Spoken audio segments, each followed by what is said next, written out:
Okay, let's get into nickel Miami, which is a creeper pressure. We're going to be blitzing from the strong side of the formation where the passing strength is.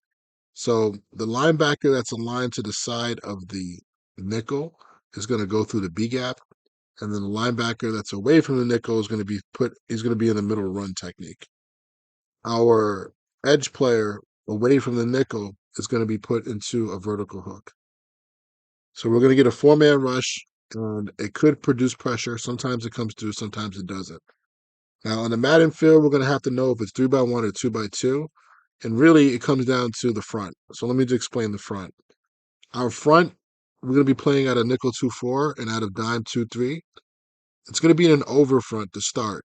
And when you call cover two in Madden, the over front means that the tackle is going to be over here aligned to the defensive, to the tight end side.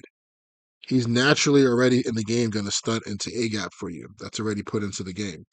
So our linebacker, we're going to adjust him and put him on that pressure blitz. And he's going to come through B, and sometimes he comes through clean, sometimes he doesn't.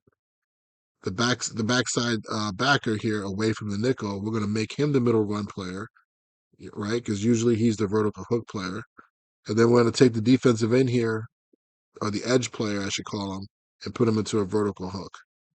Easy to do out of 3-by-1. At a 2-by-2, I'll talk about it more on the field. We're going to have to slant the line to the strong side, to wherever the um, nickel is, okay? Because naturally the line usually would slant, it would always shift over towards the tight end who's on the right of screen right now. We're going to have to do opposite that and put into the under adjustment that I use sometimes in other situations anyway. All right, so it won't be a dead giveaway that it's a pressure. And we're going to follow the same mechanics. Linebacker to the strong side, he's going to blitz the B gap. Linebacker weak is going to be the middle read player. Edge player weak is going to become the vertical two vert player. Okay, so that's that. From a disguise standpoint, it looks like Fangio kind of wanted to work the too high shell, but on the snap, he wanted these guys to kind of fake like they were about to go down to a three and then go back to their spots. Can you create that? I don't know if you can recreate that in Madden. You might be able to user one of the safeties and kind of do it yourself. All right. Let's jump on the Madden field. Take a look at this very simple creeper pressure does have a little bit of. You got to make sure your front is lined up correctly, but I think it'll be good for us. I'll see you on the Madden field. Okay, let's work Miami here. We're gonna come out in Tampa 2, and we're gonna call it versus 3-by-1. All right. So the way I like to do it is work the coverage part first and save the blitz for last. Because if I don't get the blitz in, I'll be okay. So I take the linebacker away from the nickel, all right, and I just put him into a middle read. I take the edge player away from the nickel, and I put him into a vertical hook. Then I take the linebacker that's to the nickel, and I put him into a blitz. All right. I would check the blitz. If there's no line here, if it's like this and it's empty, he's gonna go to the B gap strong. That's fine. If you want to see it, just do it twice. And that's where we are. Okay. So this is the pressure. Sometimes it comes in, sometimes it doesn't, but that's what we're looking at. You can use her also the weak side linebacker if you don't want to have to put him into a middle read. You want to take a step out and just worry about this guy into the vertical hook and just worry about this guy blitzing.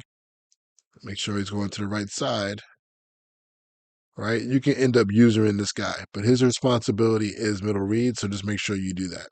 Okay. But that's the pressure versus 3-by-1.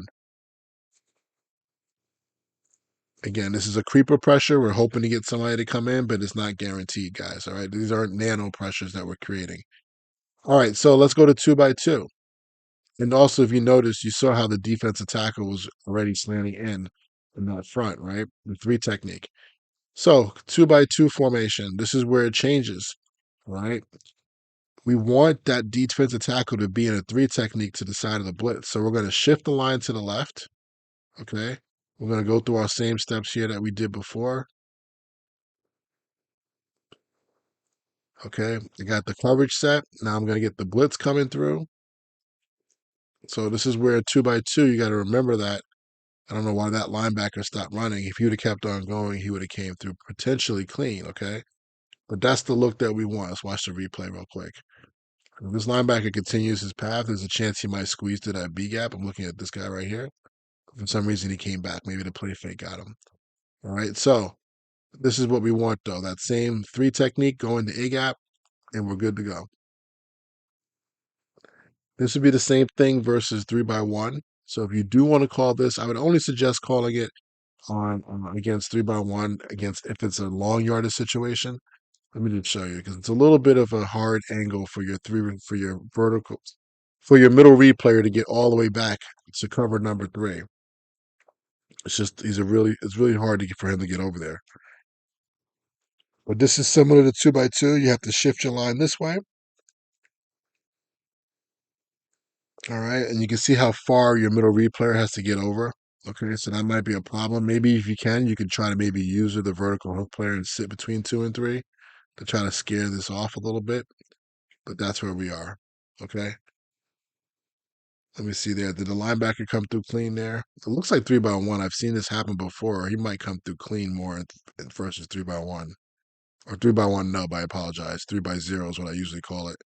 Yeah, you see how he came almost through clean there? So that's pretty good. But that's the creeper that I want to introduce to you guys. You can work the disguise if you want. I would probably just use it as safety myself and play with the disguise. Let me just take a quick look at 2-3.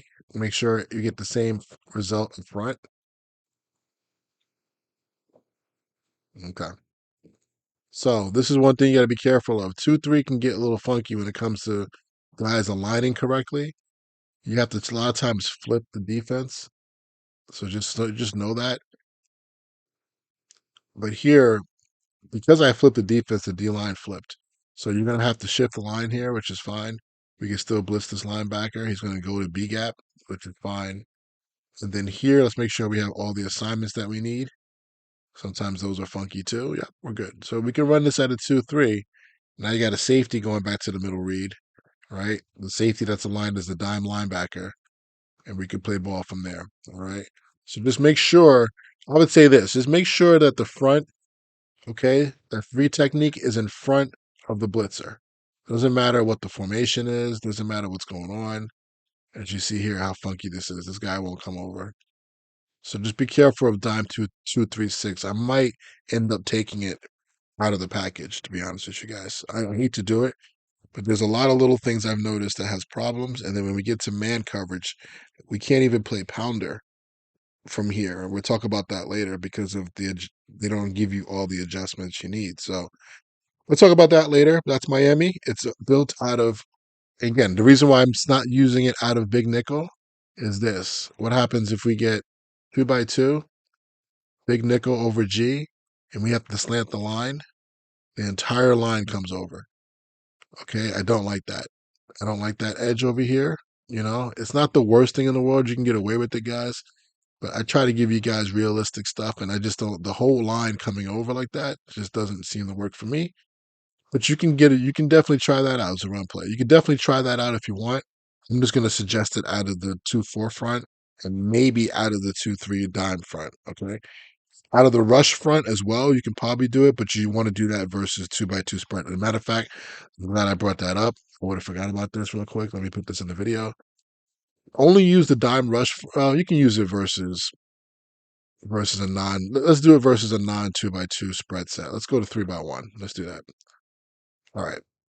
So we call dime rush cover 2 Tampa 2, right? This linebacker here naturally is in the middle. So are we going to be able to get the blitz off the way we want?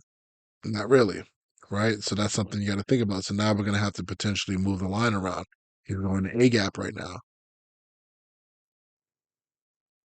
So you see how it gets a little funky. So it works versus certain formations, but let's just save it for nickel 2-4. Make it simple, make it easy. If you guys want to play around with dime rush, you can, but let's just save it for that. I was going to show it versus a spread formation where you're going to have to end up making an adjustment here. So if we were to actually get this blitz off, don't worry about the actual blitzer. He actually went to the right side there. Over here, we have Roby that's aligned wide, and this is going to be your dropper. So now what do, right? Well, he can only do a vertical hook. So that means that Roby would have to become your middle read player. You can't put him into that, your 4th corner. You can't put him into that assignment. So you would have to use it yourself. So it gets a little funky. I can see this being a little bit of an issue versus 2x2 spread, even out of the nickel 2-4. So let's try to use it right now versus teams that give you a tight end that's close in a normal position at a 2x2. Okay. All right, guys. I'll see you in the next play.